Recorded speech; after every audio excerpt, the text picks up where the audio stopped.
berceramah ngajarin orang 11 bulan plus Ramadan. Kenapa dia nggak mau menyisihkan 10 hari terakhir bersama Allah? Ini masalahnya. Apa yang menghabiskan waktunya 40 hari dengan menyedikitkan dan mengosongkan perutnya, yaftahillahu ala ilmu ladunya, maka Allah bukakan baginya ilmu laduni.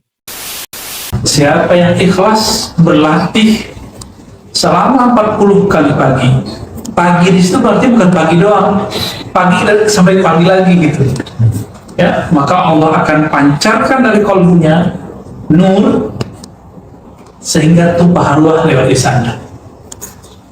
Nur inilah yang kita sebut dengan muhaddatsin, orang-orang yang Allah dialog sama dia gitu ya. Baik. Waqad khassallahu tabaraka wa ta'ala al-arba'in bidzikri fi qissati sayyidina Musa alaihi salam wa amaru bi takhsis al-arba'in bi mazidi tabattul. Teman-teman masih ingat kisah Nabi Musa? Nabi Musa juga disuruh Allah 40 hari, tapi sebenarnya asalnya 30. Kenapa jadi 30? Itu ada sebabnya. Cuma ada satu adab yang sebenarnya tidak masalah di zaman kita, tapi masalah untuk seorang level Nabi Musa. Maka disebutkan Allah juga telah mengabadikan khalwatnya Nabi Musa 40 hari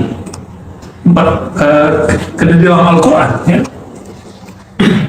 Wa wa'adna Musa 30 laylatan ya, wa atmamnaha bi'ashr fatamma miqatu rabbih 40 laylah. Lalu kami membuat perjanjian dengan Nabi Musa 30 hari, tapi kami tambahkan menjadi 10 hari. Kenapa? Ya, coba lihat di kisah berikutnya. Wa dzalika anna Musa wa 'ala bani Israil wa hum bi Misr anna Allah tabaraka wa ta'ala ahlaka 'aduwwahum wastanqadhahum min aydihim ya'tihim bi kitabin min indillahi tabaraka wa ta'ala fi tibyanil halal wal haram wal hudud wal ahkam. Jadi Nabi Musa ini supaya bisa mengalahkan musuh dari kaumnya di mana waktu itu? Di Mesir. Maka beliau pergi berkhalwat ke Gunung Sinai. Gunung Sinai ini diperdebatkan di dua tempat.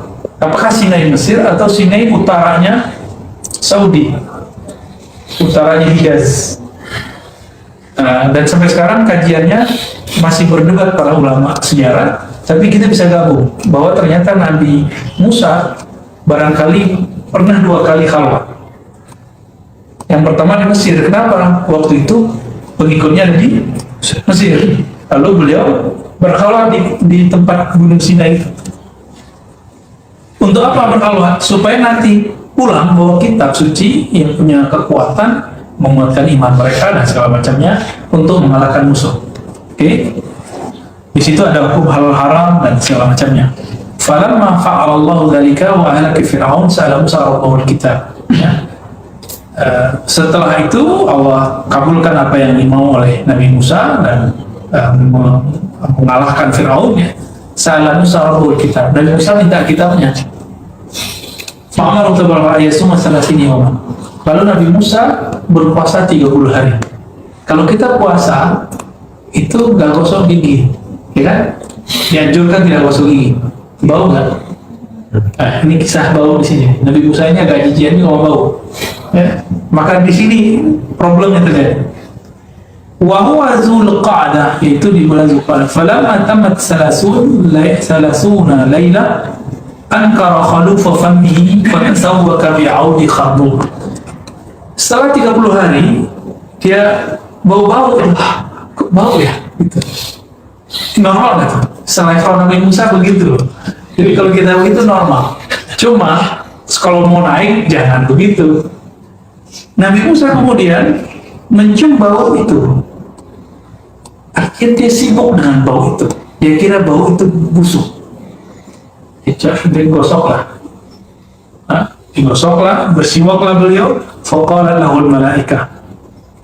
Tapi malaikat bilang, Musa, ente kenapa cuci mulutmu?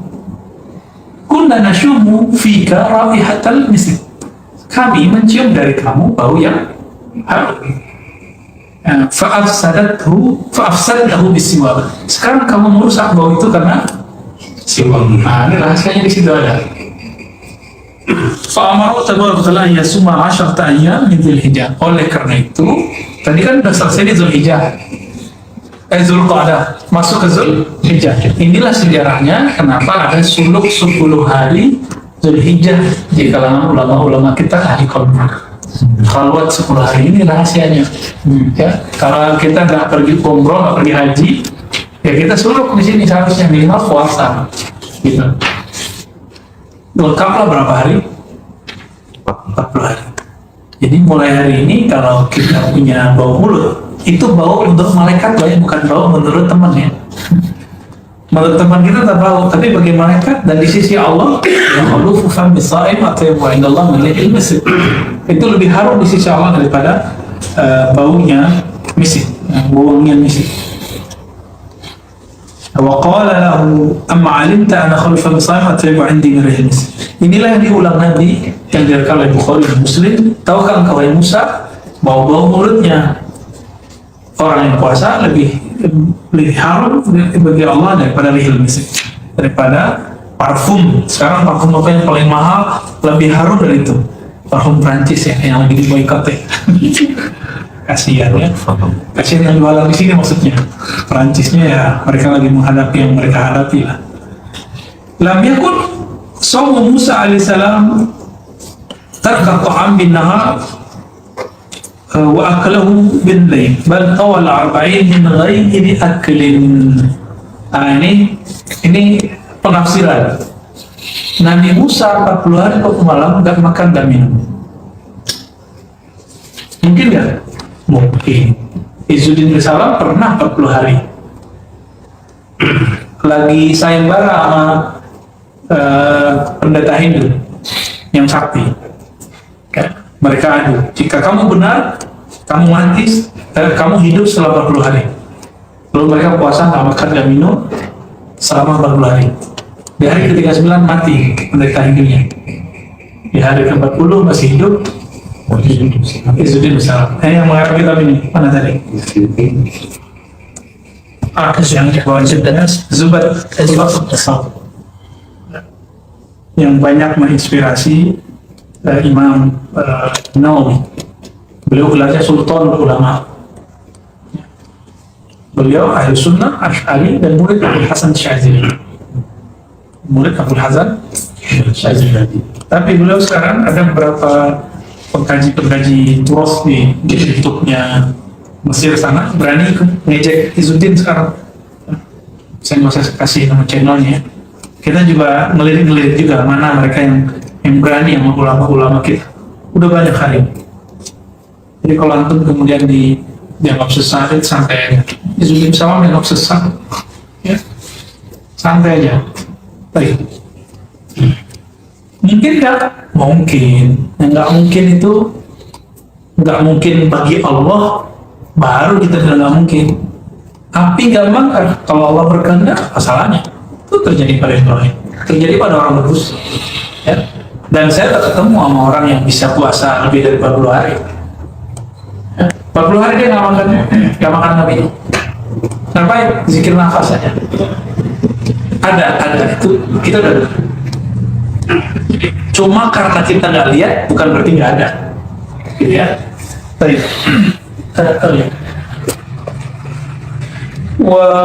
ويقول فدل على أن خلو المعدة من الطعام أصل كبير في الباب. Nah, ini kaidahnya.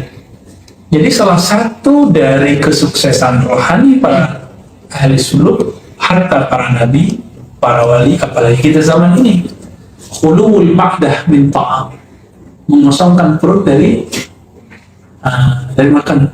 Kenapa sepertiga malam terakhir menjadi menarik, menjadi tempat yang luar biasa, waktu yang dahsyat? Karena kita makannya mungkin waktu maghrib dan kosong udah sampai di akhir itu.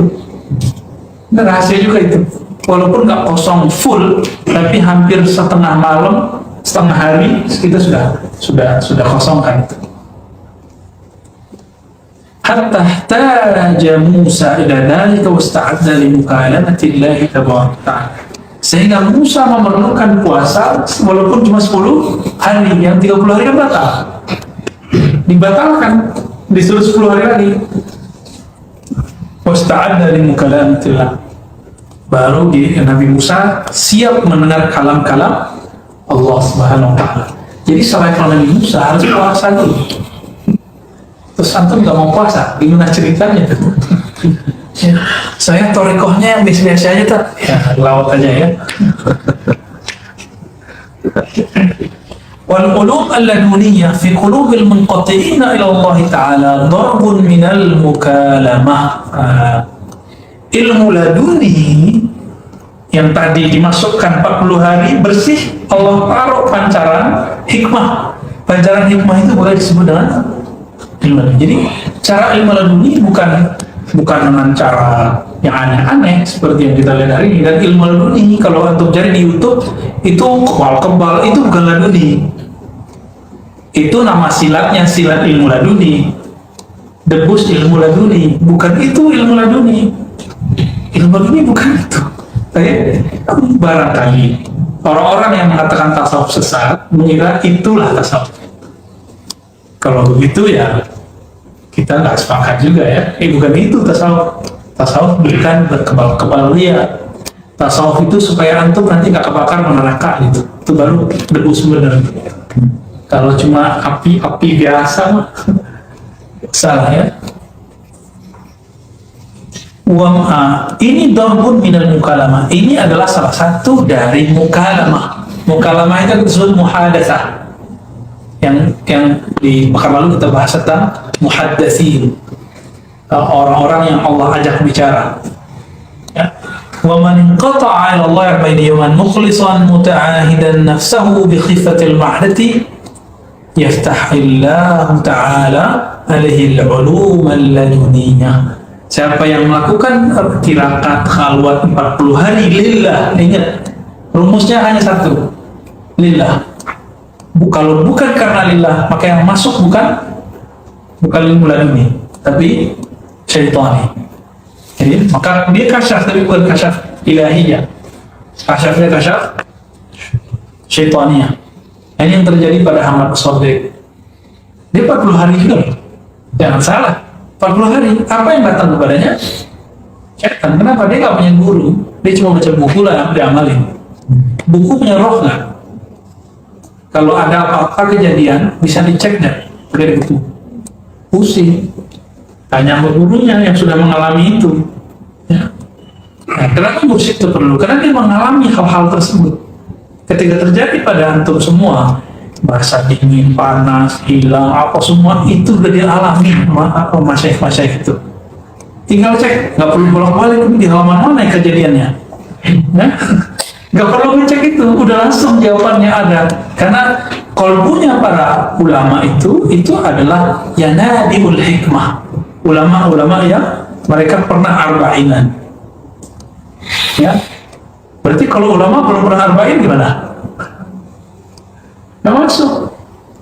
Nah, maka karena antum tidak hidup di zaman yang bisa arba'in yang mudah. Sekarang hari-harinya kita disiplinkan dengan disiplin arba'in. Itu yang kita dulu kasih suluk dari rumah. Hasilnya nggak tuh? Itu aja diamalin udah canggih itu. Nah, jangan dihentikan itu zikirnya. Tinggal nanti apa yang saya sudah kasih, revisi yang baru, misalnya zikirin dia amalin itu. Latihan, dan itu penting sekali. Ya. Saya malah disindir dulu waktu saya masih aliyah ya. Guru saya bilang, salah satu guru, jadi ada beberapa guru kita, ente kalau belum 7 hari suluk, 7 kali suluk, 7 kali khalwat, ente gak berhak jadi dai. Beliau sampai ngomong 7 di situ bukan maksudnya 7 kali angka, tapi 7 di situ ditaksir, menunjukkan berkualitas.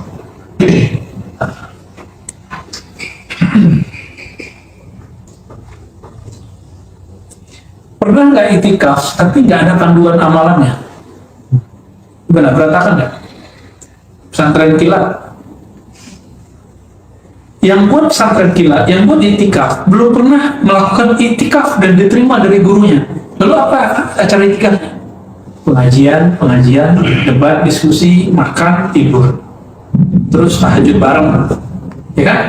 Undang, mohon maaf nih ya, undang ustadz yang suaranya seperti ulama di Haramain, biar berasa kayak di Masjidil Haram. ya kan? Lalu nanti di hari tertentu muhasabah. Ya Rob, ini benar, boleh nggak? Ya boleh-boleh aja. Kita nggak bilang itu bid'ah kok.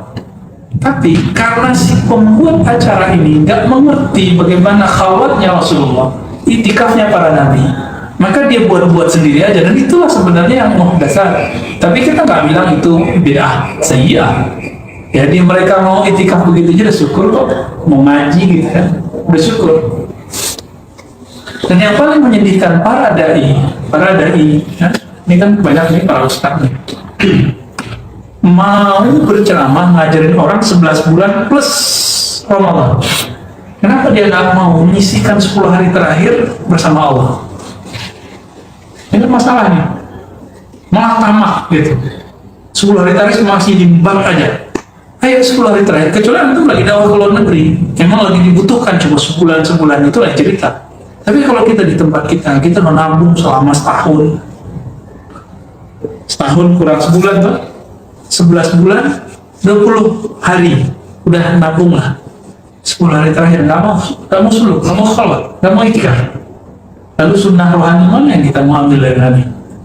Nah inilah setelah kita lama memikirkan salah satu kemunduran kualitas dai ilallah, dai yang seharusnya mengajak kepada Allah, tapi dia bukan mengajak kepada Allah, tapi mengajak kepada ego dirinya sendiri. Nah ini sebabnya. Nah ini saya berbicara untuk diri saya sendiri juga ya. Nah, semoga next kalau masih di dalam negeri kita buat 10 hari terakhir, nggak sempat ya buat di rumah masing-masing. Ya. Ghaira anna, ya, apa kata beliau, siapa yang menghabiskan waktunya 40 hari dengan menyedikitkan dan mengosongkan perutnya, yaftahillahu ala ilmu ladunia, maka Allah bukakan baginya ilmu laduni. Ya. Ilmu laduni itu apa isinya? Ma'rifat. Ma'rifat itu artinya apa? Kita tambah kenal dengan pemilik alam semesta ini, dengan mencipta diri kita ini, dengan hubungan kita dengannya. Apa hubungan kita dengan Allah? Nah, tambah ketahuan di situ.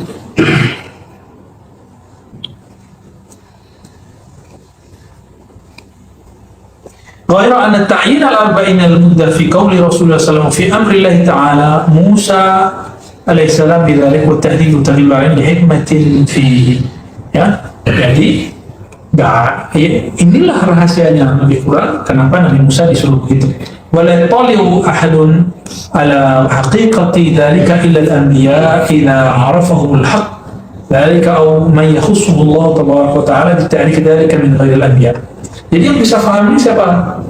Yang paham tentang Yanabiul Hikmah, pancaran hikmah dari qalbu itu siapa yang bisa paham? Hanya dua, para nabi atau selain nabi yang mau mengambil itu, mengambil jalan ini. Wa yaluhu fi sirri dzalika ma'na, ya. Wa dzalika 'ala Allah Ta'ala lamma arada takwin Adam min turabin qaddara takhmir bi hadzal qadr ila Adam, ya. Maka di sini disebutkan ada beberapa penjelasan beliau. Nabi Adam pun ketika pertama diambil bahannya dari tanah, ya, khamaratinata Adam biyadihi arba'ina sabahan. Allah, ini bahasa hakikikah majazi kita serahkan kepada Allah. Ya, kalau dipermisalkan seperti ini, kita kalau mau buat misalnya kerajinan bentuk orang misalnya, apa yang kita lakukan? Kepal dulu ininya pasirnya atau tanah liatnya, dan di sini disebutkan arba'ina sabahan, 40 hari. Jadi langsung digenggam oleh Allah. Inilah makna khalaqtuka wa lam takun, ya, khalaqtuka bi yadayya wa lam takun syai'an. Aku ciptakan engkau langsung dengan genggamanku, tanganku, padahal kamu tadinya tidak ada. Nah, genggaman itu, jika Allah yang langsung menggenggam, kira-kira kualitasnya gimana? Nah, kualitas itu yang kemudian dibuktikan dengan Mi'raj. Tubuh Nabi gak hancur gitu yang naik ke atas, gak hancur. Pesawat turun naik hancur ketika kena atmosfer. Tapi antum kalau kena motor masuk angin langsung. Kenapa? Karena tidak mengembalikan itu ke hakikat lihatnya itu. Ya. Fakana Adam lama kana mustaslihan li amarati ad-darain wa radatan min amarati ad-dunya kama arad min amarati al-jannah kaunun turab tarkiban yunasibu alam al-hikmah wa syahada wa hadhihi ad-dar ad-dunya. Jadi memang Allah persiapkan tubuhnya Nabi Adam untuk bertahan di planet bumi. Jadi kita alien semua. Atomnya alien semua. Rohnya dulu kan kita nggak tahu wajahnya begini apa enggak. Ya lebih cakep dari ini lah. Ini kan wajahnya mampir-mampir di suku mana gitu kan. Orang kalau paham begini nggak rasis, nggak benci dengan suku manapun. Nggak ada kebencian di hatinya kecuali kepada orang yang menghina Allah dan Rasul. Ya. Faminat turab kaunuhu, ya. Jadi dari turab itulah ya, wa arba'ina sabahan qamaratin atau liyub'ida bitahmir abain, terus begitu ya sampai ke belakang. Jika Nabi Adam Allah persiapkan 40 hari, maka di sini ada sebuah kaidah. Perubahan dan kemantapan itu muncul setelah 40 hari. Coba aja ya. Perubahan kemantapan itu ada setelah 40 hari. Nah, lalu di tengah nih, kita lanjut ke tengahnya. Fata'assul al-'abdi an maqam al-qurb fihi limarati 'alam al-hikmah wa khilafati Allah ta'ala fi al-'abd fatabattul li ta'ati al-iqbal 'alayhi wal intiza' 'an at-tawajjuh ila amr al-ma'ash bi kulli ma yakhruj an hijabin huwa ma'na fihi muwadda'. Jadi dengan diatur oleh Allah sedemikian rupa sehingga si hamba ini sanggup nanti bertahan di bumi lalu beribadah kepada Allah SWT. Wa ala qadri zawali kulli hijab yanjazibu yattakhizu manzilan fil qurbi min al-hadratil ilahiyah. Nanti ketika di dunia, supaya kita, rohnya kita ini tidak terhijab oleh kepalan-kepalan tanah ini, maka dia harus dicopot satu-satu. Dan cara nyopotnya paling enak adalah puasa. Dan yang kedua, mengurangi tidur. Yang ketiga, ngurangin kalam. Yang keempat, ngurangin angan-angan. Udah, kalau sudah keep ini, baru muncul ya najah. Kalbu ini kan seperti kal hajar, atau asyadu qaswah, seperti batu atau lebih keras. Tapi ada sedikit kebuka, keluar air di situ. Keluar air mengalir, ya. Nah, maka dikatakan di sini, kalau sudah terbuka hijab dengan latihan-latihan khalwat ini, wa yattakhidhu manzilan fil qurbi, lalu dia mendapatkan maqam al-qurbiyah, ya, maqam-maqam kedekatan kepada hadrah ilahiyah. Ia majma'ul ulum wa masdaruha. Hadrah ilahiyah itulah pusatnya ilmu. Nah, inilah yang dikatakan oleh Imam Ibn Arabi kepada Fakhrazi, man kanat himmatuhu aliyah. Kalau ente ilmunya cuma dari lembaran-lembaran sutur, kutub, ya, ini sampai akhir nggak bisa merasakan wujudnya Allah. Terus gimana? Coba sekarang buka lembaran-lembaran kolbunya dibuka, sehingga nanti ilmunya itu mengambilnya bukan ke buku, ngambilnya ke Jabarut sana. Nah, inilah mereka. Dan itu nggak mesti seorang ulama loh ya. Kalau antum nih, misalnya yang bukan basic, misalnya baca pesantren, nggak apa-apa, latihan zikir qalbu, nanti akan diberikan hikmah ketika menjalani hidup. Nah, hikmah-hikmah itulah yang kemudian dia mengikuti kalam-kalam ilahi.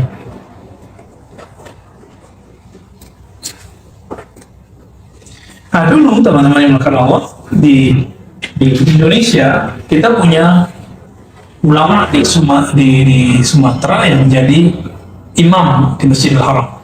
Namanya Syekh Ahmad Khatib Al-Minkabawi atau Al-Minangkabawi. Kalau di Arabnya ditulis Mangkabawi. Guru dari pendiri Muhammadiyah, NU, Tarbiyah Islamiyah dan lain-lainnya.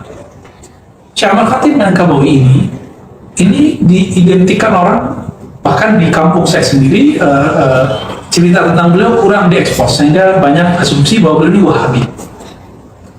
Perlu nggak identifikasi ini? Perlu, karena kalau nggak begitu kita nggak bisa mengerti sejarahnya. Ternyata beliau di buku Faraidnya sendiri mengkritik tentang tata cara orang-orang kampung saya itu bertawasul bijahin Nabi, dengan tuah Nabi. Itu mungkin nggak seorang Wahabi bertawasul? Nggak mungkin. Nah, beliau berpolemik dengan salah satu secara umur samalah berdekatan, tapi ini sebenarnya muridnya. Tapi kemudian karena ilmuannya hampir sama, namanya Syekh Maulana Sa'ad. Itu dari Munka. Ini juga Munkabawi. Mereka ini berdebatnya lewat kitab dan buku. Apa kata Syekh Ahmad Khatib? Tarekat Naqsyabandiyah Khalidiyah ente bid'ah. Kenapa? Karena ada suluk 40 hari. Khawat 40 hari. Dibalas sama beliau dalil-dalilnya. Nggak diterima. Orang mengira Syekh Ahmad Khatib ini seorang anti tarekat. Enggak, beliau punya tarekat. Bahkan tarekat beliau selanjutnya tarekat khalwatiyah yang juga ada 40 harinya. Lalu dari mana nih beliau mengingkari itu? Oh, ternyata di masanya Syekh Ahmad Khatib dan sebelum Syekh Ahmad Khatib terjadi perbedaan perdebatan antara mursyid-mursyid tarekat yang ada di Jabal Abi Qubais. Jadi Jabal Abi Qubais itu depannya kan banyak tentang suluh-suluh. Depan Mekah itu Jabal Abi Qubais. Nah, salah satu yang dikritik adalah manhajnya Maulana Khalid Al-Baghdadi Ad-Dimashqi. Beliau yang kemudian menghidupkan kembali Thariqah Suhrawardiyah ini. Jadi kalau boleh disebut Arba'in itu dulu banyak dipakai oleh Suhrawardiyah. Tapi Thariqah Suhrawardiyah sudah lebur dalam Naqsyabandiyah. Sudah lebur. Di mana leburnya? Nanti leburnya di Ahmad Sirhindi. Jadi Ahmad Sirhindi punya anak, ya, punya murid terus. Ahmad Sirhindi ini punya guru banyak. Di tangan beliau digabunglah semua Thariqah, Naqsyabandiyah, Qadiriyah, Kubrawiyah, Khistiyah, Syaziliyah dia nggak masukin, padahal ada Syaziliyah. Nah, maka kalau disebut Thariqah Naqsyabandiyah Khalidiyah mencakup 4 Thariqah di belakang itu, jadi betul 5 Thariqah. Jadi kalau ada orang dapat ijazah Thariqah Naqsyabandiyah Khalidiyah, sebenarnya dia dapat ijazah yang berikut-berikutnya itu. Nah, di dalamnya ada Arba'in. Jadi Arba'in yang ada dalam Thariqah Khalidiyah ini, Naqsyabandiyah Khalidiyah, ini berasal dari Awariful Ma'arif. Siapa yang menghidupkan kembali? Maulana Khalid Al-Baghdadi Ad-Dimashqi. Jadi beliau orang Baghdad, kemudian pernah ngajar sebentar di Mekah, punya murid di sana, lalu beliau tinggalkan, beliau pindah ke Damaskus. Kenapa nggak balik ke Baghdad? Baghdad itu kan karakternya suka perang. Ya, dari dulu itu perang terus sampai sekarang Muslim kemarin ya, sampai sekarang belum berhenti. Nah, beliau kemudian dihasap oleh orang, pindahlah ke Damaskus, mau dibunuh orang. Dari Damaskus kemudian diteruskan oleh kemudian sampai sekarang ada satu pusat Naqsyabandiyah Khalidiyah namanya Madrasah Yayasan Kaftaru, Yayasan Ahmad Kaftaru, salah satu murid Khalidiyah yang sezaman dulu dengan Syekh Abdullah Faiz, gurunya Maulana Nazim Haqqani, ya, yang Haqqani. Haqqani itu cabang dari Khalidiyah. Jadi sebenarnya bersaudara, bedanya Haqqani menerima tarekat Darwishiyah, Maulawiyah yang ada semaan nari-nari itu, ya, yang kemudian diperdebatkan panjang lagi. Ya. Nah, Syekh Ahmad Khatib Al-Minangkabawi ini mengatakan itu bid'ah, tata cara suluk yang ada di Sumatera Barat itu, dan kemudian dipakai di seluruh Indonesia kan banyak pakai itu. Dia dikirim surat, dibantah oleh Mas Sa'ad, kemudian dibantah lagi, begitulah. Mereka meninggal ya nggak ada kata sepakatnya. Siapa yang ikut Ahmad Khatib silakan, siapa yang ikut Maulana Sa'ad silakan. Tapi perlu diingat Syekh Ahmad Khatib adalah mursyid Khalwatiyah dan mursyid Alawiyah. Siapa yang dapat sanadnya? Ayah Buya Hamka. Ayah Buya Hamka dapat sanadnya. Ayah Buya Hamka dapat sanad dari beliau. Dan bahkan beberapa manuskrip yang ditemukan oleh kawan-kawan kita, Angkemudo Putra, ya, kemudian juga Sidi Musa, itu ketemu manuskrip bahwa beliau mengijazahkan tarekat Khalwatiyah kepada orang-orang di Indonesia, terutama di Sumatera sana. Dan saya masih ketemu tuh di Aceh itu ada orang ngamalin tarekat Khalwatiyah. Nah, dan fakta menarik teman-teman, ada tarekat namanya Syatariyah. Tarekat Syatariyah ini banyak berkembang dulu, tapi belakangan hanya berkembang di Sumatera Barat yang banyaknya. Kemudian di pemijahan ini di Tasik ya, ilmu pemijahan itu ajib, itu luar biasa. Dan kemudian di beberapa daerah di Jawa. Saya ketemu ada kawan kita di Dobidu Alfa waktu itu yang jadi mentornya. Siapa namanya? Mentor kemarin yang dari Sunnah? Saya lupa sih. Ya itu. Mas Asad itu dia menceritakan dapat itu dari gurunya di Jawa. Dan juga ada saudara kita yang pengamal Thariqah Naqsyabandiyah dari Malang, tapi beliau orang Darussunnah ya, tapi dari Jawa juga. Beliau ini dapat dari kakeknya manuskrip Syathariyah. Thariqah Syathariyah yang berkembang sekarang kebanyakan sudah campur mix dengan Khalwatiyah. Karena sanadnya itu sanad Khalwatiyah. Jadi ke atasnya Usyasi, di atasnya Mustafa Al-Bakri, dan itu Khalwati. Maka di beberapa manuskrip ditulis Syathariyah Khalwatiyah. Nah, dulu karena komunikasi antara thariqah itu tidak banyak, akhirnya mereka saling salah menyalahkan. Nah, di zaman kita nggak perlu saling menyalahkan. Semua thariqah punya kelebihan, punya kurikulum, punya musik, punya sistem, punya minhah ilahiyah, dapat anugerah dari Allah SWT. Kenapa? Setiap kali orang rajin mengamalkan satu wirid, ada warid. Jadi kita la na'tamid ala ismil thariqah. Kita nggak berbangga dengan nama thariqah. Kita berbangga dengan istiqamatuka ala wirdin. Ya, istiqamah dengan wirid, dengan akhlak, dengan adab. Maka nanti akan datang warid. Warid berarti warid, buah dari zikir. Disebut juga natijah. Ya.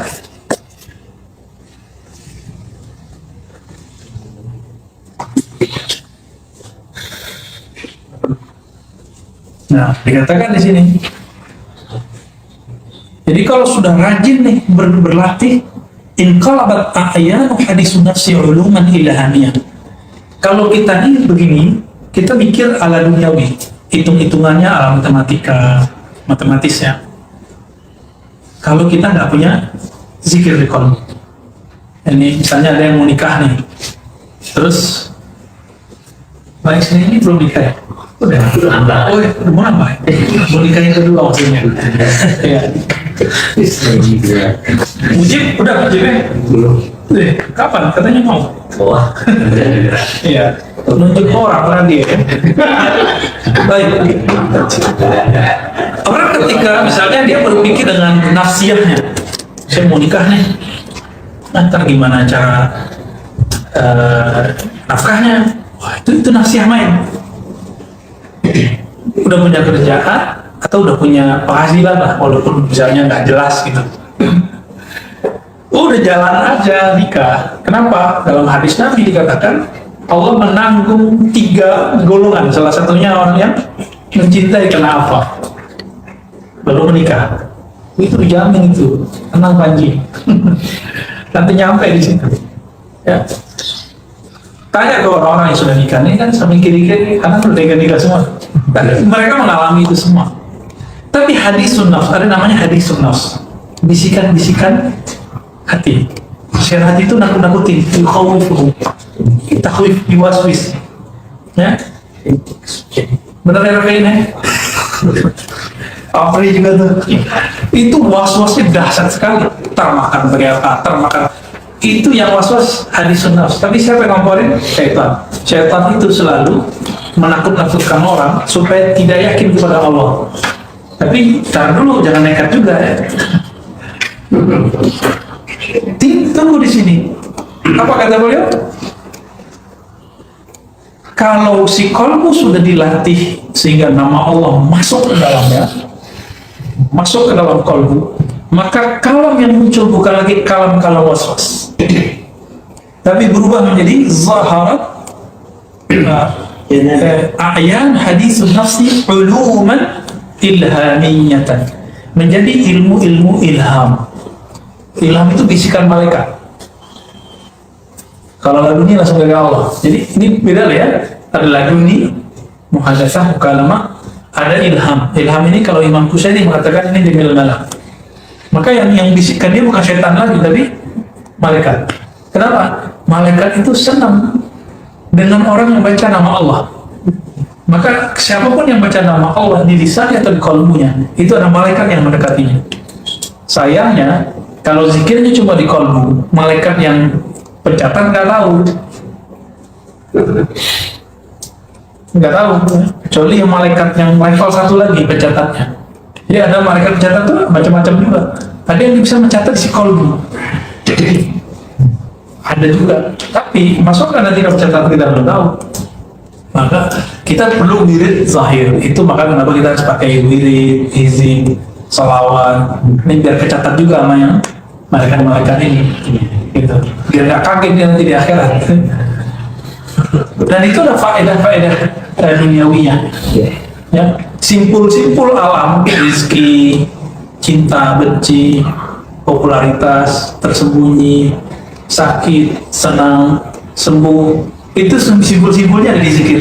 Semuanya ada di zikir. Maka jangan heran, kadang-kadang nggak sembuh pakai obat, pas ditiup sama orang tiup sembuh. Tapi orang yang begini nih ya, kadang-kadang nggak pakai terus. Tapi watasaddad agram hadisin nasi liqabuli anwaril azamah.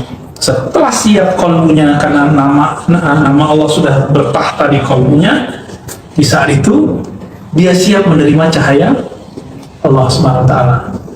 Jadi kalau nggak dikosongkan perutnya, nggak disederhanakan cara berpikirnya, nggak diisi dengan nama-nama yang asmaul husna, gimana cahaya itu masuk? Tempatnya nggak ada.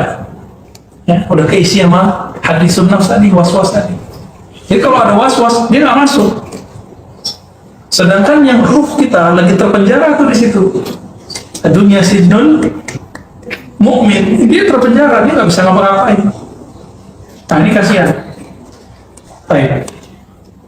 وما للقلب في ذاته لقبول العلم شيء وقول رسول الله صلى الله عليه وسلم ظهرت ينابيع الحكمة سمع الحديث أشار إلى القلب باعتبار أن للقلب وجها إلى النفس باعتبار توجيه إلى عالم الشهادة والوجه إلى الروح باعتبار توجيه إلى عالم الغيب. Saya sering mengatakan kalbu itu dia punya dua channel. Satu channel ke akal pikiran, hadisun nafs, ada ke ruh. Ada keruhnya. Kalau tidak dilatih dari sekarang, nunggu tua nanti hatinya udah betuli. Nanti kalau udah tua, teman-teman, kalbunya udah bekarat, nggak bisa diapa-apain kita. Sawaun alaihim, ntar kan repot. Sawaun alaihim anzartahum alam tuzilhum. Ya, repot nanti. Kalau sudah sama, dikasih sama, kan repot nanti. Nanti kalau ketemu sama yang ahlinya, mau bekarat atau bersih. Sama yang ahlinya bekarat seperti apa, yang penting mau benerin, bisa bersih. Baik. Fazuhurul ulum, faistamidul qalbul ulum al-muqran fi nafsi wa yukhrijuha ila lisan. Jadi gimana prosesnya? Kok bisa dia mengeluarkan hikmah? Hikmah yang thayyilah, khatmul awliya, termasuk juga kitab ini. Ini gimana caranya, prosesnya? Kalau selama ini dalam epistemologi mestinya ahli filsafat ngambil dari akalnya, ahli hadis dari hafalan dan teks, pendengaran, berarti hissi, indrawi, filsafat, dan kalam dengan rasio. Jadi dia pikir, dia paham. Ahli hadis, dia dengar, dia hafal, dia tulis, dia paham. Sedangkan ahli kolbu, dia bersihkan kolbunya, dia wiridkan kolbunya, nanti nur masuk ke dalam, kolbunya nanti yang mengambil ke sana, lalu dia transfer ke lisan. Itu modelnya. Dan ini nggak bisa dibuat-buat, nggak bisa dibuat-buat. Sekali dia buat kerasa di sini, ya, nggak enak di sini.